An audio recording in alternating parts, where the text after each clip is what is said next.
this session, we're very fortunate to have two great speakers for our Own Your Health Forum to talk about heart failure. So I'm going to introduce both of them now, and then they will come up however you have decided to do it. I don't know. So what I'm going to also ask is that you've been handed out these little pieces of paper to write your questions on, and because this is video casted and podcasted, what we'd like is for you to write your questions legibly as possible, one question at a time, and I'll read them out at the end, and then our experts will answer them. I think it's better to do it that way than people asking during the talk, because we can't always hear on the podcast. So if that would be okay, if we could wait till the end, we will ensure that there's ample time for the experts to answer your questions. So the first person I'd like to introduce is Dr. Mustafa Toma, and he recently joined the Faculty of Medicine at UBC and at Providence Healthcare as a cardiologist in December 2010. And we're very fortunate to have him. He trained in internal medicine and cardiology in Edmonton, Alberta, and then he went to train in advanced heart failure and cardiac transplantation at the Cleveland Clinic in the US. And his area of interest is obviously then heart failure, cardiac transplantation, and mechanical circulatory support.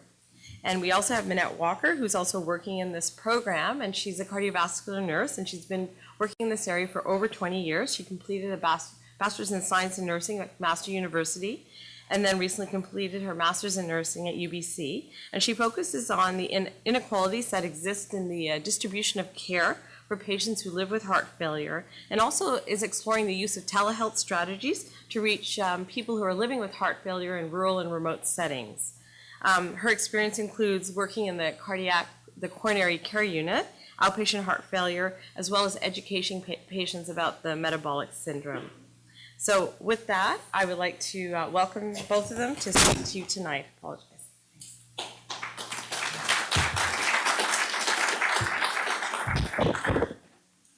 Thank you very much for the introduction. I hope you can hear me in the back. Okay, great. So I just recently joined the staff here, and it's always nice to be back in Vancouver. I did grow up in Vancouver. I am a diehard Canucks fan, hence the playoff period that's going on right now. And my wife is from Chicago, and so we're having some issues right now, but she was happy last night, so that's important. So let's talk about heart failure, turning failure into success. So what is heart failure and who is at risk? We'll talk about a lot of things during this the next hour or so, and there will be a lot of questions, I'm sure, that will be generated. So please write them down, and we'll be happy to answer them at the end of this talk as much as we can. Before we get started, just want to have an idea. How many of you have heart failure?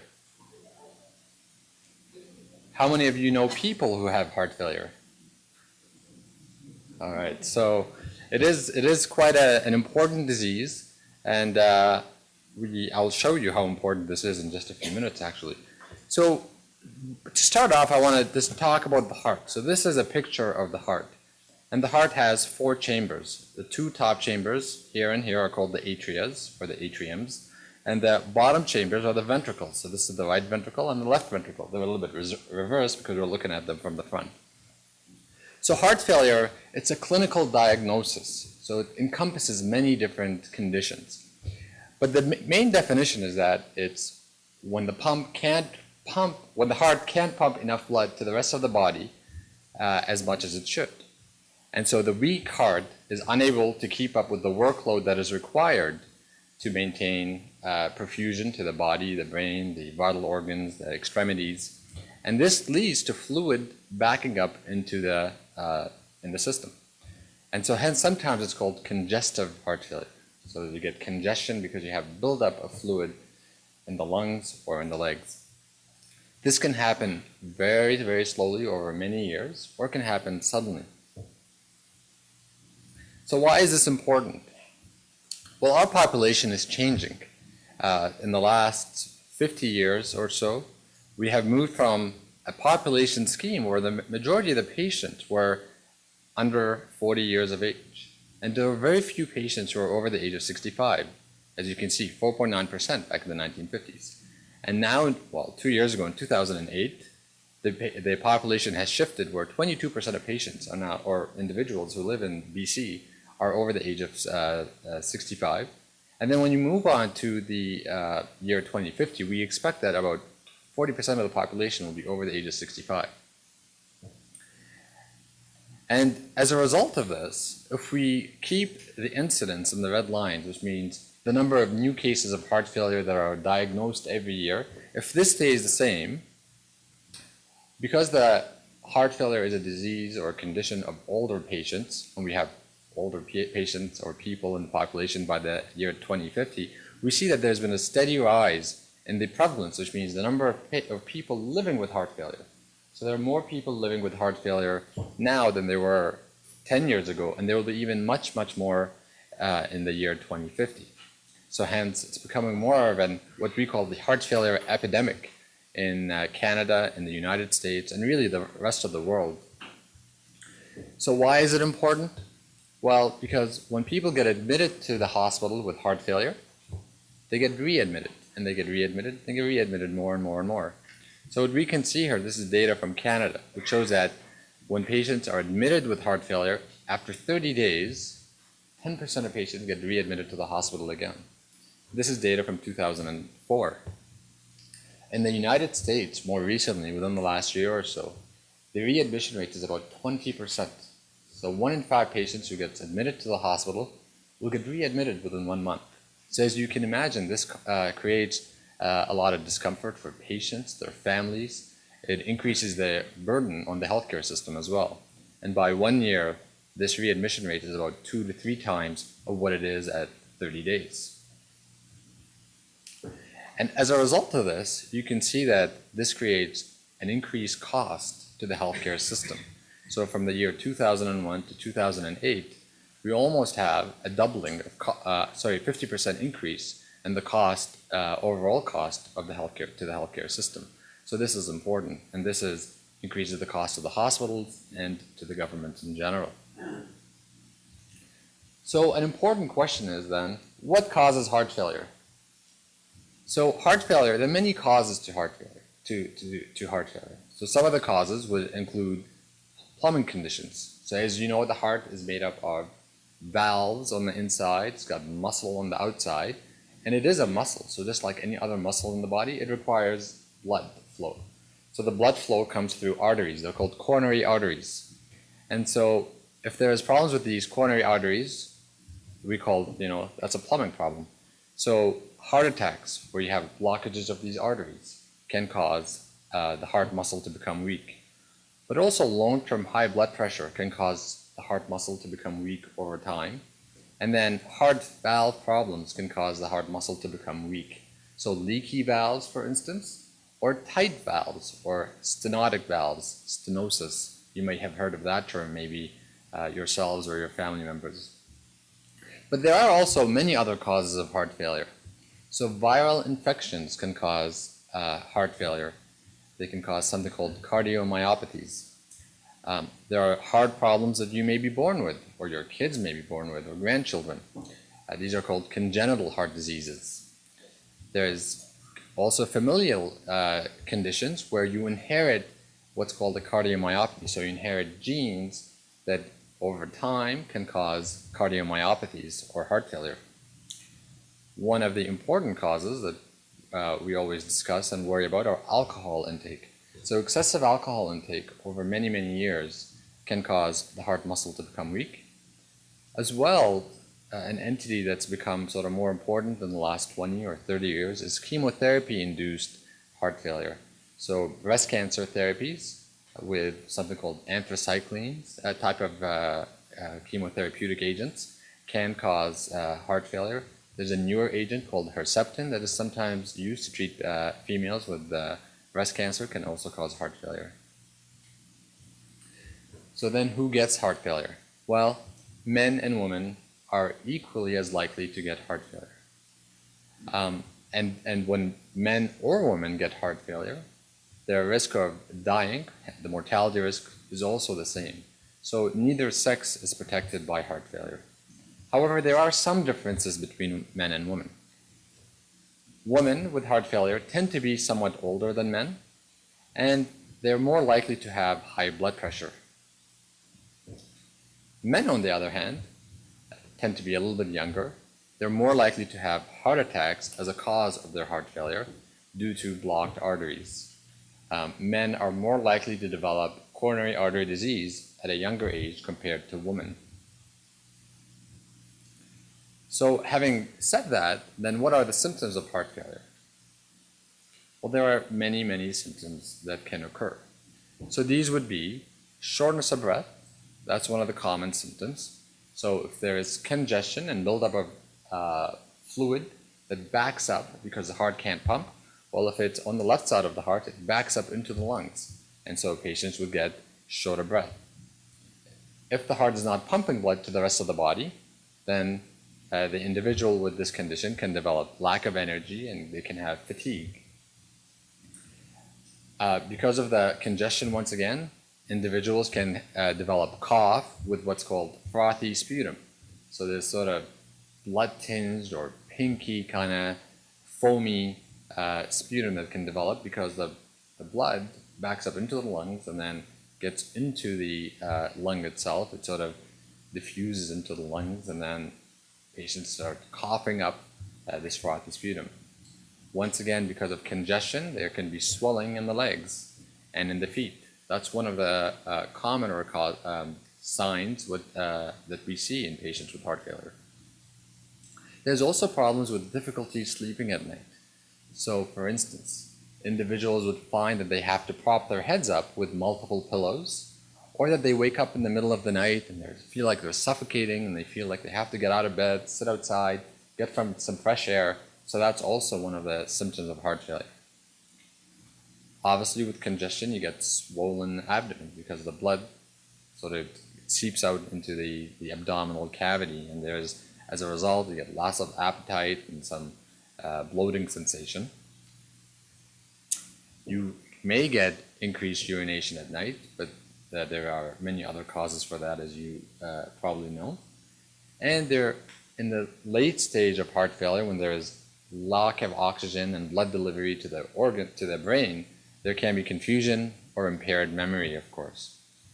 So some of these symptoms are specific to heart failure, where others, like we said, voiding at night excessively, can be caused by many different other things. So that's why I think if you have 2 or 3 or 4 of these symptoms, then that sort of makes you think more of heart failure compared to something else. A lot of times we see patients who keep having sort of a dry cough and shortness of breath, and they go and see their doctors and they say, oh, you might have a pneumonia or you might have a cold. And obviously, we always worry that maybe it's not a cold or a pneumonia, but it may be heart failure. So it's always good to keep an open mind about the kind of symptoms that you have. So obviously, symptoms lead to presentation to physicians, and then you go to your doctors, and then your doctor says, okay, well, you may or may not have heart failure. So what is important? How do we diagnose it? Well, obviously, in medicine, the most important thing is a medical history and physical examination. So it's the story that you present with. So the kind of symptoms that you have will make us think of, does this patient have heart failure or is it something else? And then we examine the patients, of course, and based on the history and the examination, usually by then we have a 85 to 90% chance of being right in terms of what we think the diagnosis is. But once we sort of think about heart failure, we order some tests usually. So some of the common tests include chest x-rays. The chest x-ray can tell us if the heart is enlarged. That could be one of the symptoms of one of the signs of heart failure. If there's excess fluid buildup in the lungs, which we see on the chest x-ray. There are blood tests that we may do that may help us with the diagnosis of heart failure. Usually we do electrical tracings of the heart, or electrocardiograms, or ECGs, and they sort of may give us some added information. I have to say an important test that we always get is an echocardiogram, or an echo, or ultrasound of the heart. They're all the same thing. Sort of just like getting any other ultrasound of the abdomen. It allows us to visualize how well the heart is pumping. If the heart pump is reduced, if it's not. Also allows us to look at the valves in a little bit more detail to tell us if there's any valvular problems. And then, because we mentioned that coronary artery disease or blockages inside the arteries of the heart are common causes of heart failure, we usually like to do, we may end up doing angiograms, which is an X-ray of the inside of the blood vessels of the heart. A key indicator for diagnosing heart failure is something called the ejection fraction. Do any of you know what that is? Do any of you know what the ejection fraction is, or the EF? 1. So yeah, so it is a function of the efficiency. So it's every time the heart pumps, the usual, so if there's 100 milliliters of blood inside that heart cavity, every time it pumps, the normal heart should pump out about 60 milliliters. So the normal efficiency or ejection fraction is 60%. So, sorry, hence, it says 60. So usually 50 to 70 is the range, but generally it's in that 60% range. Heart failure can occur because of 2 different causes. So the heart muscle may be weak, so the efficiency can be reduced to EF of less than 40%. But the other thing that can happen sometimes, don't want to confuse you too much, but the heart muscle can become stiff. So although it's pumping 60% of the volume that's inside of the heart, it doesn't relax very well. So the heart has to pump and then relax and pump and relax. Well, if the heart can't relax, it means it can't take enough blood to pump with the next cycle. So that's another type of heart failure that can occur. So the way we classify patient symptoms is by using something called the NYHA classification. So we divide patient sort of symptoms into 4 classes: mild, sort of mild to moderate, class 2, moderate, class 3, severe would be class 4. So I'll talk about these in a little bit more detail. So class 1 generally means there's no symptoms at rest or with usual activity, and so patients can usually perform their ordinary activities without any limitations, but only when you overdo it, when you exert yourself too much, that's when you get tired or short of breath. So it's almost like being somebody without heart failure. Class 2 heart failure is mild symptoms. So that's occasional swelling, somewhat limitation to inability to do exercise or other strenuous activity without any symptoms at rest. Generally, we say if you can walk more than 2 blocks or if you can go up more than 1 flight of stairs, then you're going to be class 2. Class 3 is when it becomes a little bit more severe for patients, and that's noticeable limitations in ability to exercise or participate in mildly strenuous activity, and comfortable only when the patient is at rest. So if somebody gets tired walking less than 2 blocks or getting tired less than 1 block of 1 flight of stairs, then that's generally classified as class 3. And class 4 is the most severe sort of classification of heart failure with respect to symptoms. It's the inability to do any physical activity without discomfort.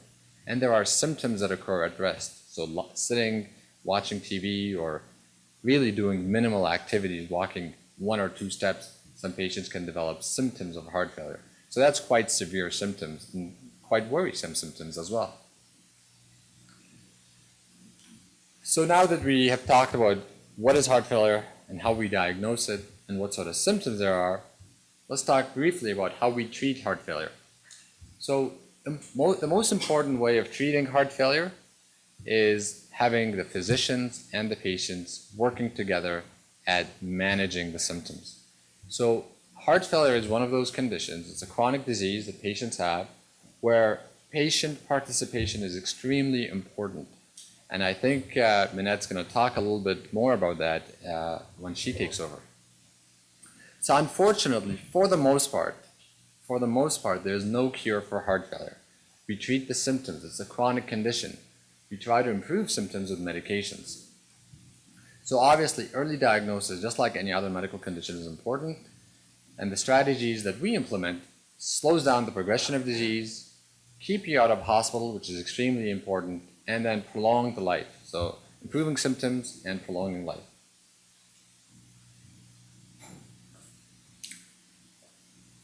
So some of the treatments that we use is also guided by the symptoms that the patients have. As you can see, for any class of heart failure, medications and self-care are extremely important. As heart failure becomes more advanced, then we have other sort of things that we may be able to do. These would include heart devices, pacemakers, surgeries, valve replacements, coronary angiograms and angioplasties, bypass surgery. And then once patient's symptoms are in the advanced stage where they're getting very symptomatic with very minimal activity, then there are other options such as transplant and some exciting new therapies that I will touch upon very briefly, which includes mechanical circulatory support or mechanical devices, mechanical pumps that help the heart supply more blood to the rest of the body. But that being said, beyond self-care and self-management, medications play an important role in the treatment of heart failure. And unfortunately, there are patients who have heart failure end up requiring numerous medications in order to reduce their symptoms. And I have to say, medication, although we use sort of the same group of medications, as with any sort of medical condition, medication regimens need to be individualized to the patients, because every patient is a little bit different. Their cause of heart failure is different, and so therefore, the type of medications we use have to be different. In terms of how medications work in heart failure, well, generally we do three different things. So one, as the heart fails and the pump fails and becomes weaker, the heart starts to dilate. That's a compensatory mechanism, because if the heart's going to pump, let's say, at 30% instead of 60, in order to provide the same amount of blood to the rest of the body, well, if it's 30%, then the heart has to be able to have 200 milliliters inside of it. So when it pumps 30%, you still generate 60 milliliters of blood that goes to the rest of the body with every heartbeat. So that's a compensatory mechanism. So it dilates. That's called remodeling. Unfortunately, in the long term, this is not a good thing for the heart. So what we try to do is we try to prevent remodeling, and this increases the strength of the heart. The other thing that we like to do is removing extra fluid through the kidneys. So we make people void more with medications, and we reduce the blood pressure. So we decrease the stress on the heart. So some medications that we use, and the names are not important, but there's a class of medications: angiotensin converting enzyme inhibitors, ACE inhibitors, or ACE. So these are the medications that you may know of: Altase, Vasotec. So these are the brand names, and these are the generic names. So you or your loved ones may be on one of these medications, or the cousin medications called angiotensin receptor blockers. So usually patients would either be on the ACE inhibitors or the ARBs. So it's one of these sort of 8 medications: Atacant, Cozart, Diovan, Avapro, Micardis, or the brand names, of course, are listed on the left side. So these medications work in 2 ways. They prevent this negative remodeling that occurs in heart failure, but they also reduce blood pressure. Now, beta blockers is another class of medications that we use. These are like metoprolol, bisoprolol, or carvedilol, the 3 types of beta blockers that we use. And these types of medications, they also prevent remodeling, but they also work by lowering the heart rate and lowering the blood pressure. So once again, there is decreased workload of the heart. So the heart doesn't have to work as hard.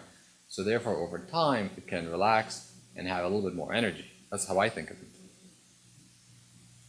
And then the last class of medications that we use are diuretics. So as the name implies, they make individuals void more. So these would be something like furosemide or Lasix, bumetanide or Bumex or Buranex, spironolactone or aldactone, and metolazone or Xoroxolone. So these medications, most of them work by removing the extra fluid through the kidneys, and so they improve the symptoms. They decrease that congestion that occurs in heart failure. They also, some of these medications, once again, work on preventing remodeling of the heart. The last medication that we sort of use less of these days, but we still use it in selected patients, is called digoxin or lanoxin. It's an old medication that's been used for 200 years from a plant extract, and this increases the strength of the heart. So some patients will be on this. So I have to say, there's a lot of medications that we use, and we've made progress, although it may seem like we haven't because we're using more pills, but these pills have actually been shown to prolong lives of patients with heart failure, but they also improve the symptoms of patients with heart failure, and they reduce the frequency of hospitalizations. As you know, the last thing you want to do if you have this condition is to be admitted to the hospital and spend 5 days in a hospital bed wearing those ugly hospital gowns and eating the terrible hospital food. But unfortunately, sometimes that does have to happen. So we moved from digoxin and furosemide to now a cocktail of medication that can improve patient symptoms and outcomes. So unfortunately, most patients who have heart failure may have other concomitant diseases because usually it's a disease of the elderly, and so there are other medications that people have to take, aspirins and statins for cholesterol and diabetes type of medications and other type of medications. So we end up dealing with what's called polypharmacy, so many, many drugs to treat many, many conditions. And somehow or other, we try to minimize the number of pills that patients are on so that there's a quality of life to living at home. What about other treatments for heart failure beyond medical therapy? Well, as I mentioned a little bit earlier, there are surgical approaches that we may sometimes use. For instance, if somebody has coronary artery disease or blockages in the arteries, then obviously we may perform bypass surgery or angioplasties with stents. That's another form of therapy that we have. What if there's a leaky valve that exists? Well, we can repair the valve or replace the valve, either by open heart surgery, or there's newer methods that have been in the news recently. I don't know if some of you may have seen them. Especially at St. Paul's, we can implant these valves by going through the groin and no need for doing the open heart surgery. So it's called a percutaneous insertion of these heart valves. If there is severe heart failure, so the two more advanced, rarely used, we only do about 20 or 30 of these in a year total, either ventricular assist devices, so that's that pump I was talking about. It's a mechanical pump that gets implanted that helps pump the blood from the heart to the rest of the body. Or heart transplantation, very invasive sort of thing. Obviously, we can't go and pull a heart off a shelf, so there's limited organs that are available that we can take from donors who unfortunately pass away. But sometimes we may have to do that in some select patients who meet very, very strict criteria. So as individuals develop heart failure, the heart becomes bigger and bigger, and so it doesn't pump enough blood to the rest of the body. So these new pumps, called LVADs or mechanical assist devices, they get implanted into the left ventricle, they take the blood out, and then this pump here pumps the blood back up into the aorta, which is the blood vessel of the heart, and goes to the rest of the body. The liver, which was congested, becomes nice and happy. The kidneys, which were sad, become nice and pink. Obviously, just a little pictorial. But I mean, it's true. It does make a huge, huge difference. And at the end of the day, the patients feel better. They live longer. And at times, what we've been able to do is put these pumps in patients, very selected patients, and the heart failure recovers. The heart muscle becomes stronger. And we've been able to take these pumps out, and patients live sort of longer without these pumps. In fact, there is a lady in the United States that was featured in People magazine. She was on the brink of dying. They put this pump in. You can't see it here, but she's carrying a battery behind her, wedding gown, that was supplying energy to this pump. So she was able to have a wedding while on mechanical support with this LVAD. It was quite phenomenal, actually. And it's crazy to imagine, but recently a woman, I think she's in New York, got pregnant and delivered a baby with this pump in place. I think this was the first in the world.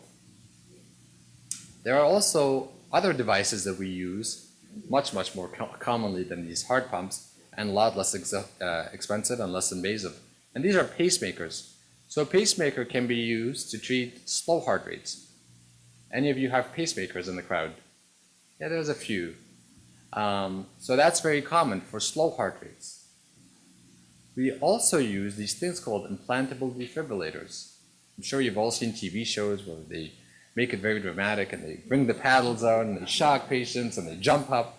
Well, believe it or not, now we have these implantable paddles. They go inside the heart. And if the heart rhythm is chaotic, then these defibrillators can shock the heart and reset it. And so this has been shown to prolong lives. I'm not going to ask if you have a defibrillator because we don't want it to go off if I get you too excited. And now there's newer heart failure pacemakers. These pacemakers in selected individuals, not everybody with heart failure would benefit from this, but it's a 3-lead pacemaker. So you put a pacemaker that faces the left side of the heart. I think I have a video that sort of shows why this is important. Let's see if it plays.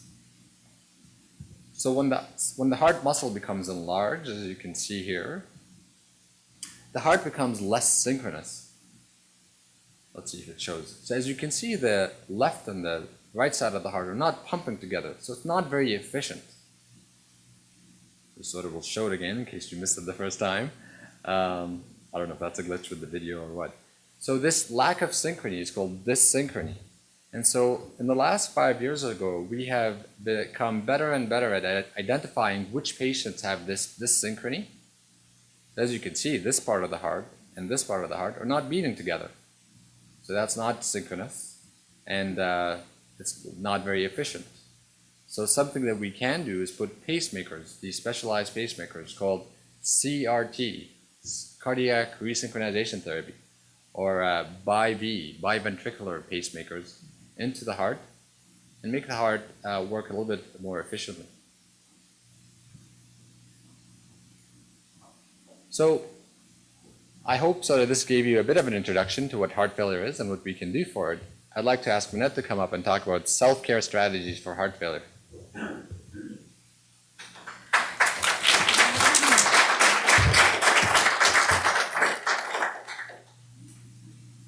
Okay, so thank you. Dr. Toma gave an excellent overview of the medical therapies and some of the new surgical options for heart failure. And I'm going to go over just some of the self-care strategies or self-management strategies for people with heart failure.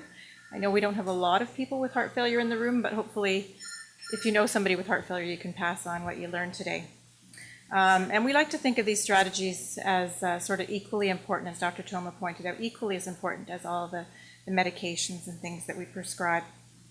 A lot of these self-care strategies are designed to keep the symptoms away and also to keep you out of hospital.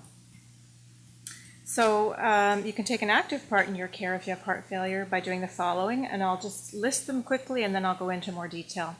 So taking all of your medication regularly and as directed, checking your weight every day, making healthy lifestyle changes, becoming a bit more active, and monitoring and tracking your symptoms. So the first point, the first strategy, as I said, is taking all of your medications. And the first point they say is take your medications even when you're feeling well. Okay, so these medications are designed not only to help you in the short term, but also to help you in the long run. And they can only help you if you continue to take them. But sometimes the medications do help you to feel better, so people will stop taking them. And as we said, they're designed to help you to live longer, and they can only work if you are taking them. As Dr. Toma pointed out, there can be a number of pills to take, and remembering to take them can be a big problem for patients. Even remembering to take one pill a day can sometimes be a challenge. So we encourage you, if you're on a lot of medications, you can talk to your pharmacy about having your pills blister packed. A lot of the pharmacies will do that for free now. You all know you can get little pill containers and pre-pour them yourself. Another strategy that works is to make a chart, especially if you have to take medication several times a day.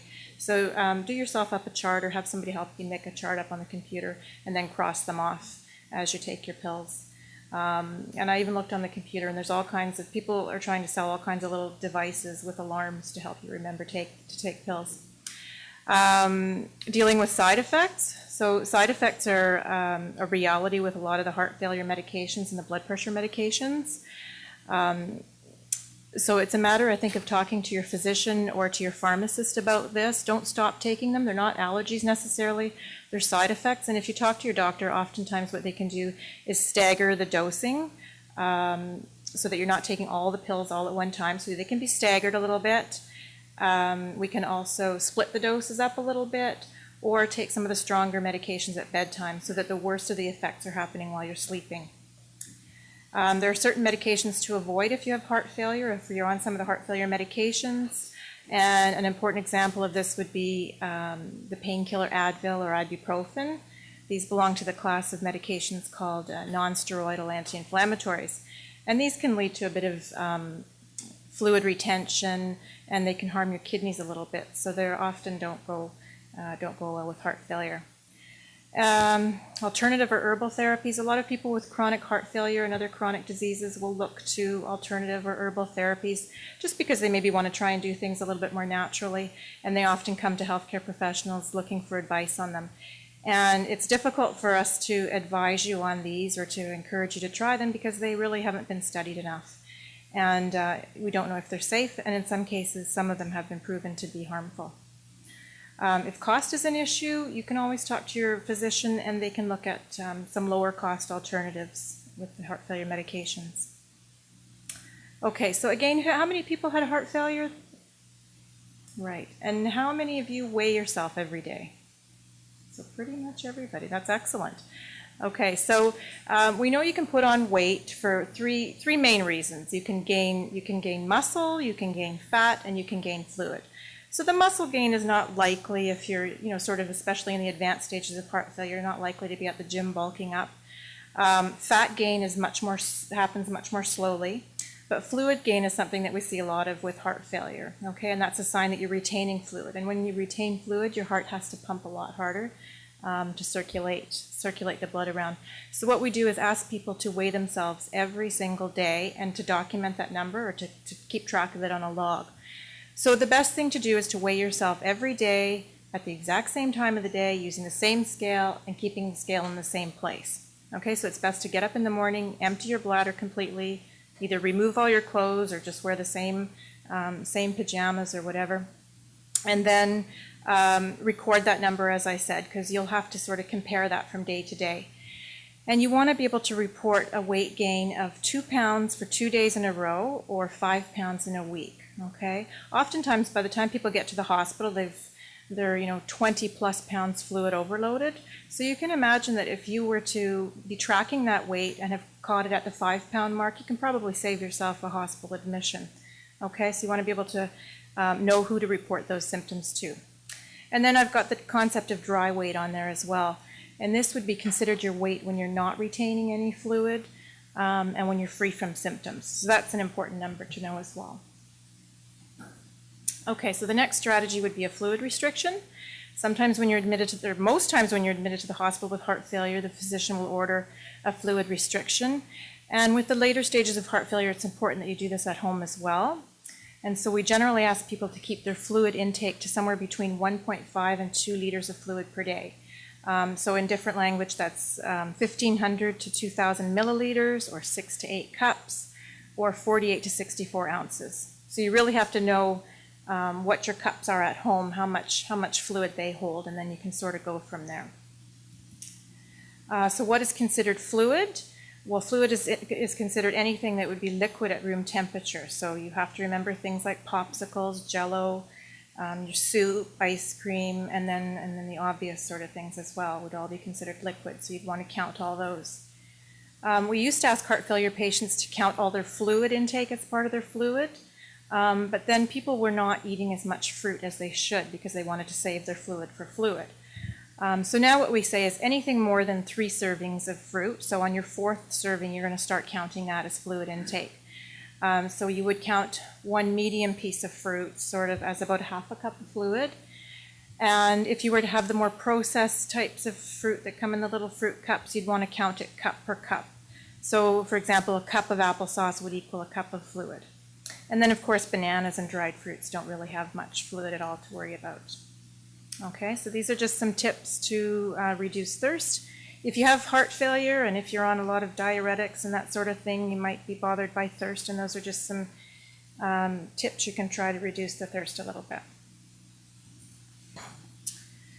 The next strategy for heart failure patients would be to restrict their salt or their sodium intake. And this is because when you take in salt, what the salt does is it acts as a sponge in your body, so it holds on to all the extra fluid that you take in.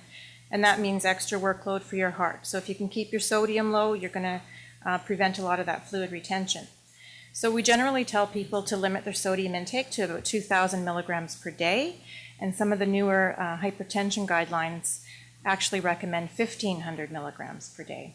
And this may sound like a lot of salt, but it's often hidden in a lot of sources. And in fact, most of us actually probably take in more than 3,000 milligrams of sodium in a day. Okay? So if you have heart failure, it's a good time to say goodbye to the salt shaker at the table. That contributes to about 20% of your sodium intake. You also probably want to limit your processed and convenience foods because these contribute probably 80% to your sodium intake. Okay, if you're not familiar with reading labels, it's probably a good time to start to learn. If you're checking for sodium, it's just 2 or 3 quick steps. And it may seem quite foreign at first when you're reading labels, but I've worked with a lot of people and sort of trying to get them used to that, and it becomes second nature, and you can actually become very good at reading the labels. So the first step is really to check the portion size. So for this label, comes from a can of soup, and you can see the portion size is 1 bowl. Well, if you're used to always having 2 bowls, or you're finishing off the whole can of soup, then you're really going to want to double all of the other nutrient values. So in particular, number 2, step 2, is the sodium. And you can see for this can of soup, if you have 1 bowl, you're getting 860 milligrams of sodium. And you can see that if you had 2 bowls of soup, you'd pretty much have your entire day's worth of salt just at lunch. And so that doesn't say anything about all the hidden sodium in your breakfast cereals and at dinner and that sort of thing. Health Canada now encourages us to look at the percent daily value column. And in this case, it's reading at 36%. So the goal would be to make sure any portion that you're having has less than 8% the daily value of sodium recommended. Okay, so if we're asking you to get rid of the salt, then we should have some other recommendations, and those would be just to experiment a little bit more with some, herbs and spices, that sort of thing. A lot of people will try Mrs. Dash, and that comes in a number of flavors. We introduced that to you in hospital because it's always on the trays now instead of the salt. And it's actually not bad, it's pretty good. I would caution you if you have heart failure to avoid any salt substitute called no salt, because what they've done is replaced sodium chloride with potassium chloride, and it gives you the little zing and buzz on your tongue that you're looking for with the salt. And that can actually be harmful when you have heart failure because of some of the heart failure medications themselves will raise your potassium, and this will do the same. So it can be quite dangerous, and it can lead to some abnormal heart rhythms. So you want to avoid that product. Okay, so in general, we're looking, if you're looking at the left side of the screen, those are the types of things you want to limit or avoid. So generally anything canned or packaged, processed, bottled. And then you want to choose more of the items from the right-hand side. So they're fresher, whole products. And if you do choose things in bottles or packages, remember to get used to reading the labels or choose products that say low salt or no salt. Okay, and so the next strategy would be physical activity, and this would be encouraged for all patients with stable heart failure. So we know that exercise really helps to improve the way your body uses oxygen and glucose. If you develop a good exercise routine, it will actually help you to have less symptoms, it'll help you to feel better, and be able to do your daily activities with more ease. So the goal would be to work yourself up to about 10 to 20 minutes of exercise most days of the week. Walking is actually one of the best things you can do, so it doesn't have to be super strenuous. And if exercise is something that's new to you, you definitely want to talk to your physician about, especially if you have heart failure, about referring you to a cardiac rehabilitation program, and they can just get you started on an exercise program. And of course, we have one here at St. Paul's. So some tips for physical activity, if it's something you just want to get started with, you want to start with very short walks on flat surfaces, and it's as simple as just even going out and walking to the nearest telephone pole and back. That's a great start. It gets you out. And then gradually increasing the number of minutes each week. You want to walk with somebody in a familiar area in case something were to happen. You want to be able to pace yourself so that you can speak, and a good way to know whether you're doing enough exercise is to do a talk-sing test. So if you can walk and carry on a conversation at the same time, you're exercising at a good level. If you're gasping as you're walking, then you probably need to slow down. But if you can sing, you probably could stand to pick up the pace a little bit more. Avoid exercising in hot, humid conditions or cold, windy conditions, because that can cause a little bit of shortness of breath or distress just on its own. And then, of course, if you're just experiencing any weakness or dizziness, shortness of breath, if you feel your heart racing, nausea, vomiting, or chest pain, you want to stop and get help if need be, okay? So other lifestyle changes. Quit smoking. So if you're a smoker and you have heart failure, above anything else we've told you, probably the most important thing you could do right now would be to quit smoking. And we have a lot of resources here at St. Paul's, and if you need any help with that, you can always talk to us after and we can make some recommendations. Next would be to reduce or eliminate alcohol. As Dr. Toma said, sometimes alcohol has been the contributing factor in causing heart to weaken, so now is the time to sort of reduce or eliminate because it can weaken an already damaged heart as well. It's also recommended that you get your flu shots and your pneumococcal vaccines as prescribed, because these can lead to pretty severe respiratory infections, which would really exacerbate or make worse your heart failure symptoms. And then as a nurse, I would definitely encourage you to be active and informed participants in your health care. And I think by virtue of the fact that you're here, you're doing just that, but don't be afraid to ask your doctor questions and let them know what you've been reading up on.